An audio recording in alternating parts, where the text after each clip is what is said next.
Welcome back Travancore cinemas. ഈ ഒരു channel നിങ്ങൾ ഇതുവരെയും സബ്സ്ക്രൈബ് ചെയ്യാത്തവരാണെങ്കിൽ ഒരു പ്രാവശ്യം ചാനൽ ഒന്ന് സബ്സ്ക്രൈബ് ചെയ്യുന്ന കാര്യം പരിഗണിക്കുക. അതുപോലെ തന്നെ ഈ വീഡിയോ തുടങ്ങുന്നതിന് മുമ്പ് ഒന്ന് ലൈക്ക് ചെയ്ത് സപ്പോർട്ട് ചെയ്യുക. പറയാൻ പോകുന്നത് തെറി എന്ന തമിഴ് സൂപ്പർ ഹിറ്റ് സിനിമയുടെ റീമേക്കായ ബേബി ജോൺ എന്ന സിനിമയെ കുറിച്ചാണ്.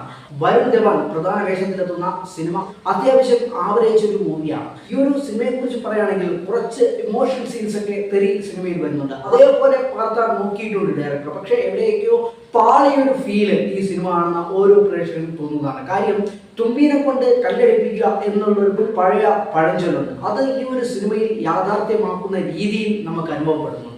വരുൺ ധവാൻ എന്ന പക്വതയില്ലാത്ത ഒരു നായകന്റെ ആഗോറൻ ആക്ടിങ് ഒരു കല്ലുകടിയായിട്ട് തന്നെ തോന്നുന്ന ഒരു സംഭവം. ഈ ഒരു ചിത്രത്തിൽ നായികയായിട്ട് എത്തുന്നത് മലയാളികളുടെ സ്വന്തം കീർത്തി സുരേഷാണ്. കീർത്തി സുരേഷിനെ സംബന്ധിച്ച് പറയുകയാണെങ്കിൽ ഇവരുടെ ഒരുപാട് സിനിമകൾ തമിഴിൽ വന്നിട്ടുണ്ട്. ഒരുപാട് പടങ്ങൾ ഫ്ലോപ്പായി പോയ ഒരു നായികയാണ്. അത് ഒരു ചിത്രത്തിലും വളരെ വെറുപ്പിക്കൽ തന്നെയാണ്. കാരണം മലയാളികളെ തന്നെ പറയിപ്പിക്കാൻ വേണ്ടിയുള്ള ഒരു നടി എന്ന് ഈ ഒരു സിനിമ കാണുമ്പോൾ നമുക്ക് മനസ്സിലാവും. ഈ ഒരു സിനിമയെ സമീപിച്ച എനിക്ക് തോന്നിയത് എന്ന് പറഞ്ഞാൽ തികച്ചും ആവറേജ് ആയ ഒരു സിനിമ. ഈ സിനിമയിൽ ഒരുപാട് ചേരുവകൾ ചേർത്ത് കൂട്ടിയ പോലെ ഒരു ഫീലിങ്സ് ആണ് ഈ ഒരു സിനിമ കണ്ട എനിക്ക് തോന്നിയത്.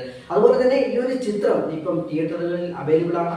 നിങ്ങൾ കാണാൻ ആഗ്രഹിക്കുന്നവരാണെങ്കിൽ ഒരു പ്രാവശ്യം ഈ ഒരു സിനിമ ഒന്ന് കാണുക. അതിനുശേഷം നിങ്ങളുടെ വിലയേറിയ അഭിപ്രായം കമന്റായിട്ട് രേഖപ്പെടുത്തുക. ഈ ചാനൽ ഒരു പ്രാവശ്യം ഒന്ന് സബ്സ്ക്രൈബ് ചെയ്യുന്ന കാര്യം ഒന്ന് പരിഗണിക്കുക. അതുപോലെ തന്നെ ഈ ഒരു വീഡിയോ ലൈക്ക് ചെയ്യാനും മറക്കരുത്.